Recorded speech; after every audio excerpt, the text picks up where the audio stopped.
Chapter 9. Fossil Pokemon and Technical Machines. It had been a busy past couple of days for the group. Ash and Serena were hard at training each of their Pokemon, with Misty occasionally throwing in small bits of advice. Ash had trained his Pikachu on its accuracy for hitting moving targets in the air, which he used Pidgeotto and Butterfree for. Ash learned Pidgeotto was trying to learn the move Aerial Ace while they were training, but it had problems with the execution, so Ash decided to help work with it in that area. Pidgeotto was still a little wobbly in the attack, but its accuracy had gotten much better.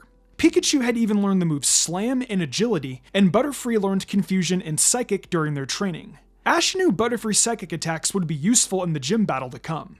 Serena had been training her Nidoran and Charmander as well by having them battle each other. Serena had learned that since her Nidoran's horn wasn't very large, it fought best using its teeth and claws, which Serena decided to use to her advantage. Charla had also learned a couple of new moves during their training, Smokescreen and Metal Claw. Both were bound to be useful in her future matches. It was nighttime now, and the group was worn out. They were really thankful that they could see lights in the distance, and knew it had to be Pewter City. "Phew, it took a while to get here, but we finally made it," Ash said once the city came into view. They were on a large hill with the city below them. "Finally, I can sleep in a nice warm bed again," Misty sighed with relief. "Not to mention some good food," Ash added. "Is food always on your mind, Ash Ketchum?" Misty asked with somewhat of an annoyed tone. "Hey, don't blame me. If I continued with just plain sandwiches for much longer, my stomach would never speak to me again. Ash defended. "Anyway, before we head into the city, can we rest on these rocks real quick? My feet are killing me," Serena asked. She was actually trying to play peacemaker for once and wanted Ash and Misty to avoid an impending argument. Ash looked the rocks over. They looked quite smooth, and it's not like they belonged to anybody, so a quick rest wouldn't hurt. "Alright," he said as he sat down on one, Misty and Serena following suit. Pikachu jumped onto Ash's lap to take a quick snooze. "So Ash, are you ready for your gym battle?" Serena asked once the group got relaxed on the rocks. "You bet, I'm definitely gonna win. I've been training really hard this time," Ash said with a determined expression as he made a fist. "I heard this trainer uses rock-type Pokemon, and his name is Brock," Misty added. "With only Pikachu, Pidgeotto, and Butterfree, you don't really have any Pokemon that have an advantage over them," Misty said. "Yeah, I know. Unlike last time though, I've trained each of my Pokemon hard. I believe in their strength," Ash said again. "You know, Ash, if you ask me really nicely, I may let you borrow a few of my water Pokemon to give you an advantage," Misty said in a sweet as honey voice. "No thanks," Ash said immediately, rejecting the offer. Seeing Misty get an angry expression, he added, "It's not like I don't appreciate you offering, but this is my battle. I wouldn't feel right to use someone else's Pokemon, other than the ones I trained. That would make me feel like it really wasn't my victory. Not to mention, it would totally undermine the training I gave my own Pokemon who worked hard for me." "I guess you're right," Misty sighed. "So, you want to challenge the gym leader of this city?" A new voice suddenly spoke up, startling the group. They looked around until they saw a man sitting Indian style a short distance below them on the hill, looking away from them. Had he been here this whole time? He had such a low voice that it was hard to hear him. It soon came as no surprise that he could probably blend in with the rest of the surroundings. Yeah, that's right," Ash said in an unsure tone. "Do you know anything about him?" "I do. His name is Brock, and he's really strong. I don't think you stand a chance against him," the man said. "How do you know?" Ash said, getting an angry expression. "Just trust me. My name's Flint, by the way. I run a rock selling service," the man introduced. Rock selling service?" Serena asked. She and everyone else thought that was a rather bizarre career. "Yes, a man needs to make a living somehow. I sell all these large rocks you see around you. Pewter City is known to have some of the best quality rocks around," the man answered. Right," Ash said while sweat dropping. "Anyway, I don't care what you say about Brock. I came here to get my badge, and that's what I'm going to do." "Huh. Well, if you really believe you can beat him, I suppose I could show you the way," said Flint as he stood up. Okay, thanks," Ash said as he picked up Pikachu and stood up. He still didn't fully trust this man. "By the way, that will be a charge of $5 each for resting on my rocks," Flint said. The group let out a large tone. Well, here's the pewter gym, Flint stated as they stood in front of the gym. The group stared in awe and took in its appearance. The gym was about 2 stones high and looked like a giant stone to match its rock-type Pokemon theme. It was currently closed for the day, which surprised the group. They thought gyms didn't usually close until 8 o'clock, but it was only 7 o'clock in the evening. As if reading their thoughts, Flint answered, Brock has to close the gym early every day so he can take care of his younger siblings. He has 10 of them. It's enough work for him to even keep the gym open at all. What about Brock's parents? Ash asked. His good-for-nothing father suddenly decided to leave on a Pokemon journey and left his family behind. His mother tried her best to keep the family together, but she soon left as well. Brock is the only one who is able to take care of anybody and himself, Flint said sadly. That's terrible. That's not fair to Brock at all, Serena said with a hint of anger in her voice. Brock's always been such a good sport about it too. He never complains and always has a positive attitude. Deep down, however, you can tell he really is hurting about his parents, Flint continued. How do you know all this? Ash asked, suddenly curious. Well, I heard stories. Flint stammered as he rubbed the back of his head. The group figured that wasn't the full story due to his tone, but decided not to press the matter. The gym doesn't open up until 11 o'clock tomorrow morning. Since you'll have to wait until tomorrow for your battle, why don't I show you the way to the Pokemon Center? Flint offered. That would be great. Thank you, Ash said gratefully. The group had decided maybe this Flint guy wasn't so bad after all. However, they still couldn't shake the feeling that there was more to this guy than meets the eye. As the group began walking, Ash spoke up. It seems Brock loves people in Pokemon just as much as the next guy. Oh, he does. He takes very good care of his Pokemon. He seems to understand the feelings and thoughts of Pokemon more than many people do. I've heard what he really wants to do is travel the world and be the best Pokemon breeder rather than a gym leader. But he can't leave his siblings behind by themselves though, Flint replied. I see, Ash said quietly. He was glad he was learning more about the type of trainers he was going to face in battle, but now he almost regretted it due to how sad Brock's story was. It proved that no matter who was out there, they all seemed to have a story to tell about their lives. You aren't going to get discouraged from facing Brock tomorrow, are you, Ash? Serena asked once she saw his expression. No, Ash answered. I can't let my knowledge about someone else get in the way of getting my badge tomorrow. Brock's a gym leader. I'm sure he expects and wants people to try their hardest to win, whether they know his story or not. My thoughts exactly. Serena agreed and gave Ash a smile. You're gonna do great tomorrow. Ash returned the smile and went back to his thoughts, but they were soon interrupted by Flint speaking. There's the Pokemon Center straight ahead, Flint announced as he pointed to the building. Didn't Nurse Joy in Viridian City say her cousin worked here? Serena asked. Yeah, she also said that she had emailed her to let her know we were coming, Misty added. Well, let's not be rude and go in, Ash said. He then turned to Flint. Thanks for showing us the way, Flint. Where'd he go? The group looked around and saw Flint was already some distance away from the group walking in the other direction. What a strange guy. The group entered the Pokemon Center and took in its surroundings. It looked pretty similar in design to the one in Viridian City. They spotted the nurse at the center doing some paperwork at the front desk.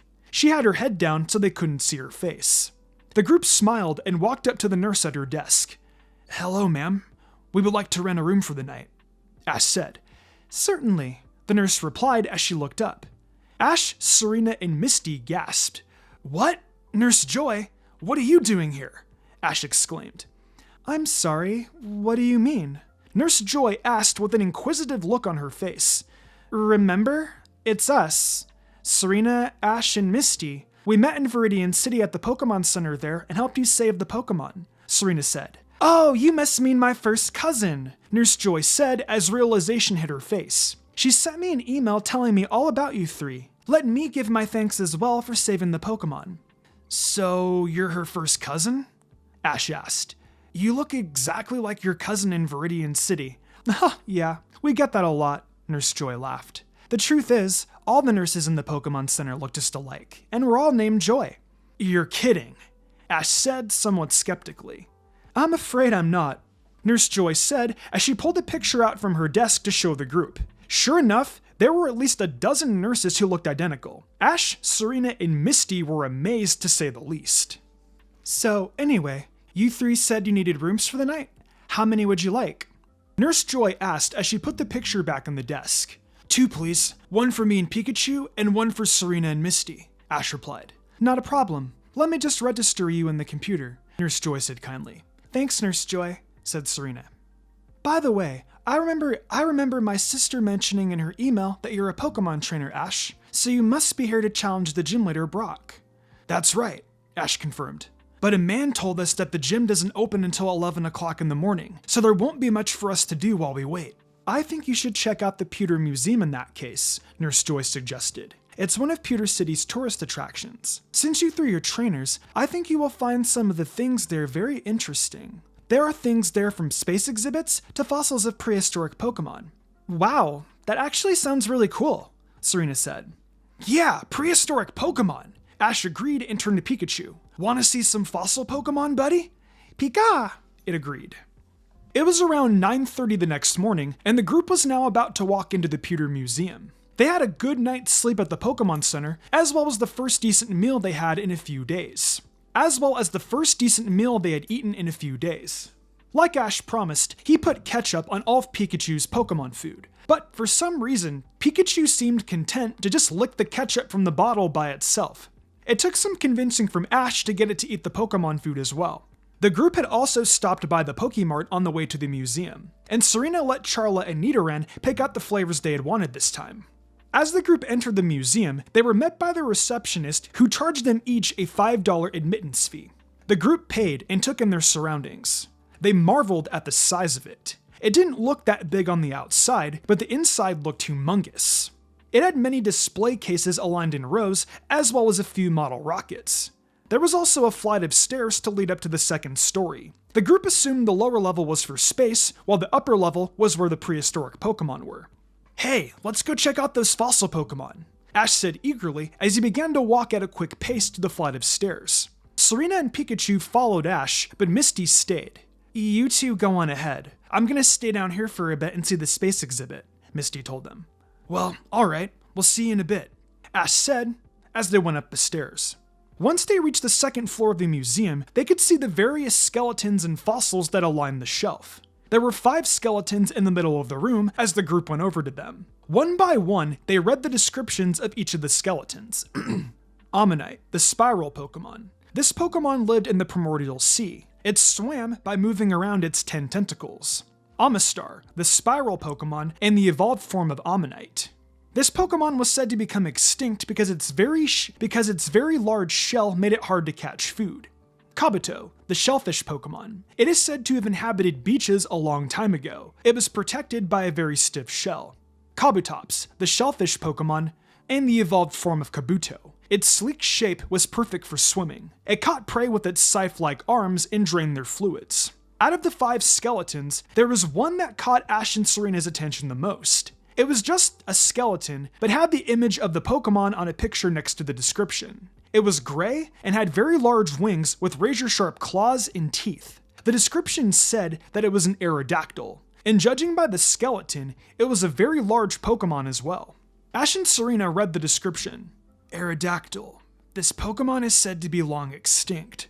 Its sharp claws and teeth suggests that it was a carnivore, they read. Wow, so this thing was a deadly predator and hunted other Pokemon. Probably people as well. Ash said more to himself than Serena as he continued to look at the skeleton. It's really scary, Serena said worriedly as she inched a little closer to Ash. Don't worry about it, Serena. This Pokemon's long gone. It's not like we're ever gonna meet a live one face to face. Ash said reassuringly once he saw the expression on her face. I know that. It's just a scary thought. I wonder what it was that made such a powerful Pokemon like this die out. The honey blonde-haired girl wondered. So what are you two looking at? Asked a voice behind them. Ash and Serena spun around to find Misty standing there. Oh, we were just checking out this Aerodactyl skeleton, Ash answered as he pointed to it. These fossil Pokemon are really interesting.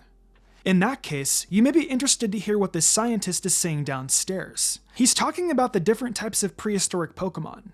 Personally, I think he's a little strange though, Misty told them. Alright, sounds good, let's go, Ash said enthusiastically as he went back downstairs with Serena, Misty, and Pikachu following.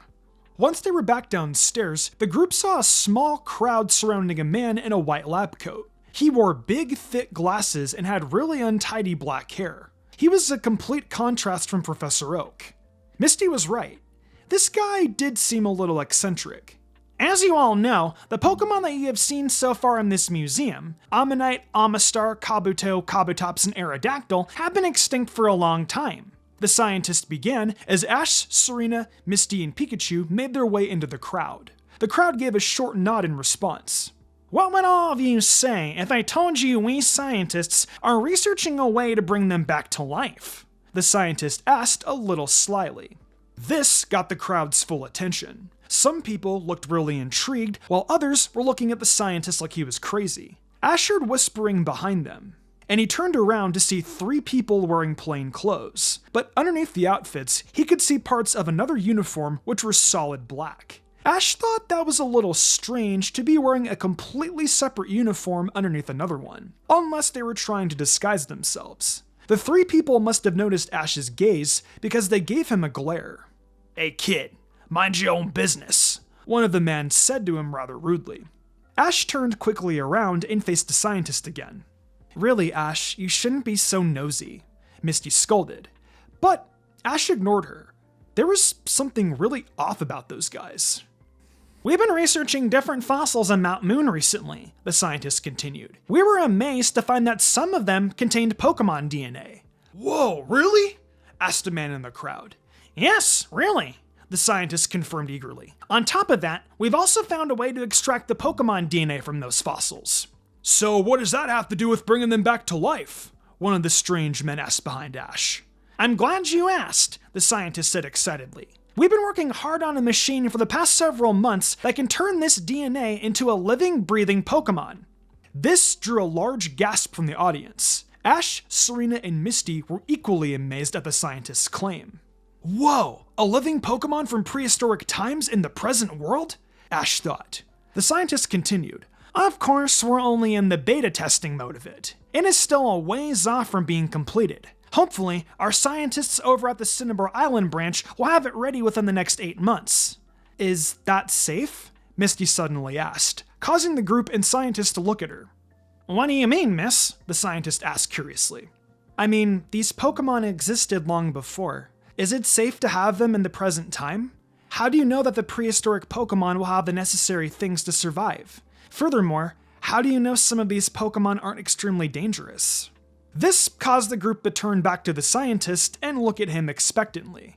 "Fear not, miss. We have studied the various behavior of each of these prehistoric Pokemon very carefully. Even the deadly Aerodactyl can be claimed." "I don't see it feasting on any humans," the scientist said with a laugh, which caused a few nervous chuckles from everyone in the crowd. "About their survival, that's what we're here for. We're to make sure they have everything they need." This was met by a few more nods and sighs of relief from the audience. Ash heard shuffling behind him and saw the trio of men give a nod to each other and speed off. They definitely seemed to be up to something, but Ash didn't feel right to pry, so chose not to pursue them. Plus, there was no proof they were actually doing something wrong. Deciding to let the matter go, Ash turned to Serena and asked, "Wouldn't it be cool if we were able to train some prehistoric Pokemon, Serena? Mount Moon will be our next stop after Pewter City. Imagine finding some fossils there."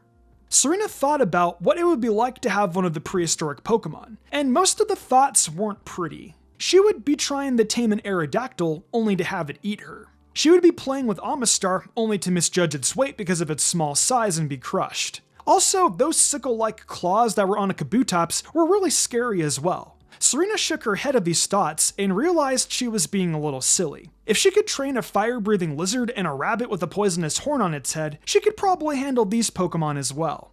Hello? Earth is Serena," Ash said while waving a hand in front of her face when he realized she seemed to zone out.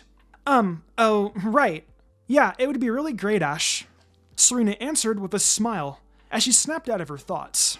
By now, the crowd had dispersed, and the scientists had gone to a room in the back labeled Employees Only. Ash checked the clock on the wall and saw it was already 10 minutes until 11. Time sure did fly by fast. Had they really been in the museum that long? Hey guys, since it's almost 11, why don't we grab some lunch before heading off to the gym? Ash suggested. That's fine with me. I think I've already seen everything there is to see here, Misty responded. Me too, Serena agreed. All right, let's go, Ash said as they left. Have you thought about which Pokemon you were going to use against Brock yet? Misty asked. Currently, the group was at a small cafe they had found and were sitting at a table eating their meal. Yeah, Ash answered. I'm going to use Butterfree for sure. My next one? I don't really know. That's the problem, Ash. Unfortunately, none of your Pokemon have an advantage over the Rock type. While Butterfree does know a couple of Psychic attacks and has Sleep Powder, it's also really weak to Rock type attacks. The same with Pidgeotto, Misty told him. I know, Ash replied as he took a bite out of his food. He then looked at Pikachu, who was of course licking a bottle of ketchup. Ash wondered if it ever got tired of this stuff. Hey Pikachu, do you feel up to challenging Brock? Both Pidgeotto and Butterfree know a couple of attacks that can hurt rock Pokemon, but I know that you're at a huge disadvantage. I don't want to make you do anything you don't want to do.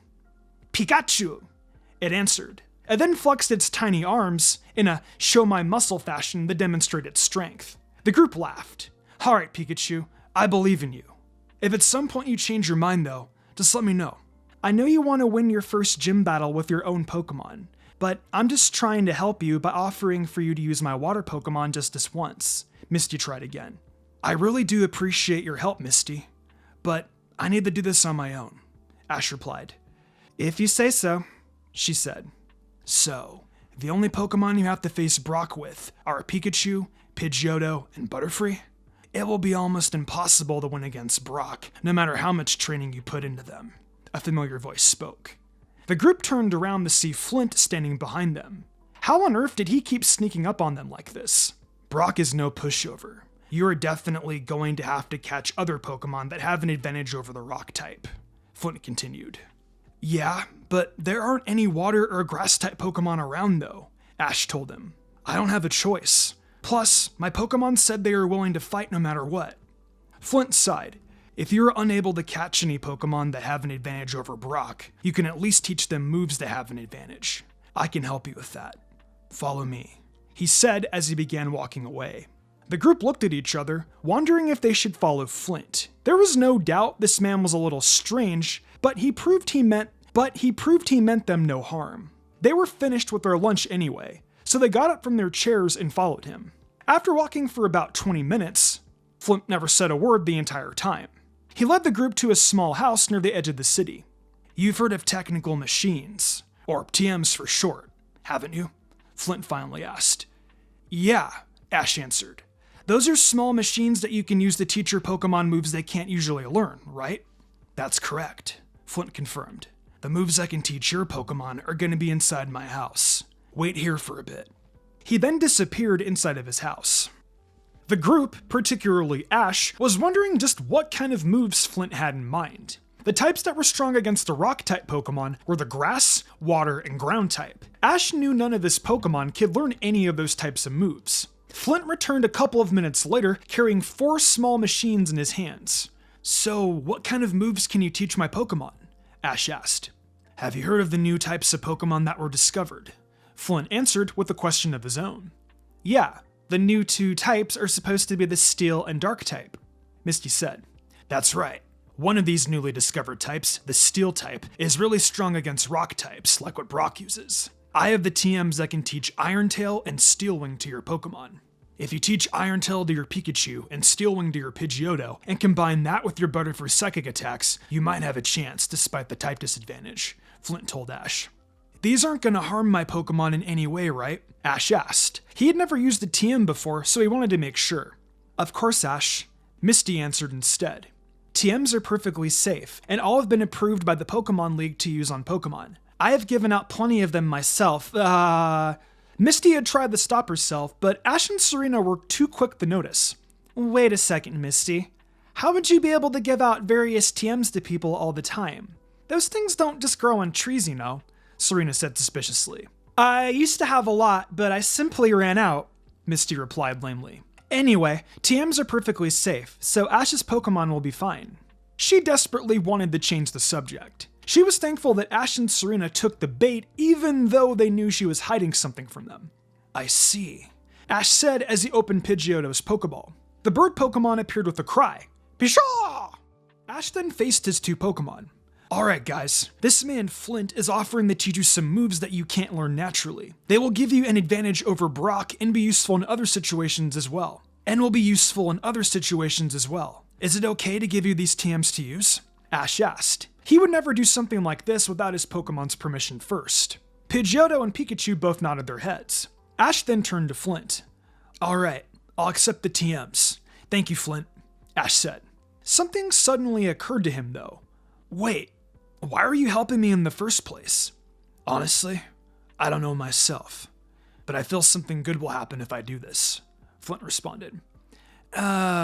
Okay, but regardless of your reasons, thank you, Ash said again. You're a Pokemon trainer too, aren't you? Flint asked Serena as he turned to her. That's right, Serena confirmed, wondering what Flint would want with her. I had these TMs as well and figured I could give them to you. They may come in handy later on, Flint said as he handed them to her. What moves are they? Serena asked curiously. One contains the move Dig, and the other has Ice Beam. Use them however you see fit, Flint told her. Okay, I will. Thank you. Serena still said, a little unsure. How did these things work? Ash asked Flint as he turned to his Pikachu and Pidgeotto to use the machines. Those small clamps on the side are used to place on your Pokemon's head and to keep the machine steady, so go ahead and do that, Flint told Ash. Okay, Ash said as he did so. Then, go ahead and press that button in the middle and it should activate the machine, Flint said next. Ash did as he was told and pressed the button. Pretty soon, the machine began to shake and Ash was worried that his Pokemon were being hurt by the device, but they were showing no signs at all of discomfort. After about 10 seconds, the machine stopped working. Okay, you can take the machines off your Pokemon now. If everything went right, your Pokemon should know those moves, Flint said. After Ash removed the devices from Pikachu and Pidgeotto's head, he asked them, So, do you guys feel okay? Both Pokemon nodded. There are old stumps right there on the side of my house for you to try out the moves, Flint said while pointing in that direction. The group went over to the stumps, and Ash had Pikachu and Pidgeotto stand in front of them. Alright Pikachu, use Iron Tail! Pidgeotto, Steel Wing! Ash ordered. Both Pokemon nodded and launched their respective attacks. Pikachu ran forward, and its tail began to glow white. It then leaped into the air and brought its tail down on the stump, creating lots of debris flying from it. Pidgeotto likewise took into the sky as its right wing began to glow white. It then made a dive towards the stump and slammed its wing into it, also creating a sizable amount of wood to fly from the stump. Ash looked on and congratulated his Pokemon while nodding his head in approval. There was still a good amount of each stomp left after the attack, but it was certainly good for a first try. Ash knew they could only get better at the attack and decided to continue to train them in their respective attacks after the gym battle with Brock. It was now around 12:45 in the afternoon, and the group was heading towards the gym. Because of the TMs that Flint had generously offered Ash, Ash was really excited for the battle and felt really good about it. This was going to be his first one, and he couldn't wait. He trained really hard for this battle, and had asked his Pokemon if they were up for the fight despite the disadvantage. Each of them had agreed to fight for Ash should he choose them. He could do this. The group was now in front of the gym again. Serena put a hand on Ash's shoulder and gave him a nod to show him that she was behind him all the way. Ash smiled at Serena and took a deep breath. He was about to enter the gym, but instead, the doors opened before he reached them, and Ash came face to face with another boy, presumably another trainer, and they locked eyes for a moment. They continued to stare at one another until Ash realized he was probably in the boy's way.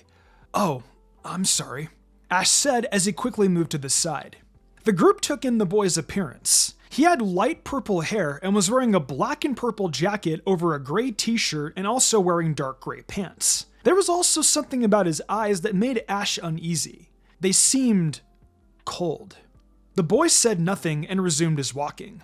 As he passed, Ash decided to be friendly. So, are you a trainer also? Obviously, the boy replied as he continued walking. He didn't even look in Ash's direction. Oh, okay. Ash said, not deterred by the boy's unfriendliness. Did you win the battle and get the Boulder Badge? Yeah, I did. Is this going somewhere? The boy replied rather coldly, finally stopping to look at Ash. The group was surprised by the boy's rudeness. No. I just wanted to say congratulations to you and your Pokemon," Ash said, trying to ease the tension. The boy glared at Ash and resumed walking. "Fine, whatever." "Well, someone could use an attitude adjustment," Misty said in annoyance as the boy continued to walk on. "You're one to talk, Misty," Serena thought to herself. She then noticed that Ash either hadn't heard or ignored Misty's comment. He was too busy gazing at the boy he had just ran into. Ash watched the boy for a long time as he walked away. He didn't quite know what it was, but he felt sort of a link when he saw this boy. It was a weird feeling, but Ash felt as though this wouldn't be the final time he saw him. Ash believed that when he did see this boy again, it was bound not to be a pleasant meeting. It would probably be very soon as well.